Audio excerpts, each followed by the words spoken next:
En gros, on est allé voir quelques producteurs en Picardie, on est allé frapper aux portes, etc.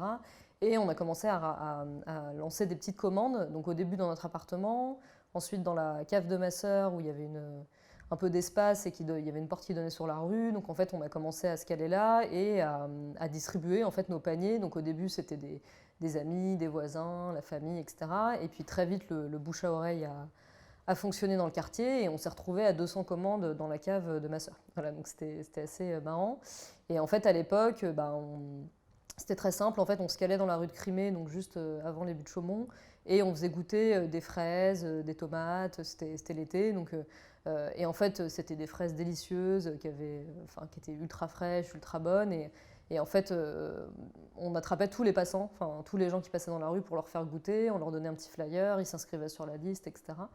Et donc on s'est fait connaître comme ça en fait dans le quartier. On n'a pas, on va dire, suivi le parcours un peu classique, c'est-à-dire faire une étude de marché dans le quartier, concevoir le business model, etc. Enfin, c'est pas des choses qu'on a fait. En fait, nous, on s'est vraiment un peu lancé à l'aveugle, on va dire. Et puis en fait, ça a marché tout de suite, donc c'est vrai que ça. Sur le moment, on s'est dit, bon, bah voilà, on n'a pas fait d'études de marché, mais au final, la preuve du concept, on l'a eu par la réalisation. C'était pas très grave qu'on fasse pas une étude de marché au lancement.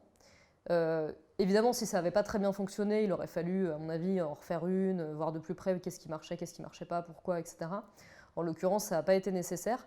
Par contre, on a attendu beaucoup trop longtemps pour avoir une vraie réflexion sur notre positionnement prix.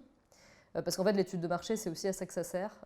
Donc de faire un benchmark et de comprendre c'est quoi les prix de la concurrence, c'est quoi le job to be done de nos consommateurs, pourquoi ils viennent chez nous, quel prix ils seraient prêts à payer, etc.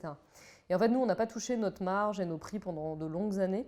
Et en fait, aujourd'hui seulement, on a recruté quelqu'un qui est en train de faire une grosse étude de marché pour Quel Mon Goût, donc à la fois benchmark de la concurrence, mais aussi des questionnaires qualitatifs auprès de nos consos pour comprendre vraiment voilà, pourquoi ils viennent, est-ce que les prix leur paraissent corrects, est-ce qu'il y aurait une marge pour éventuellement bouger un peu certains prix, est-ce qu'il faudrait renégocier certains prix d'achat, etc.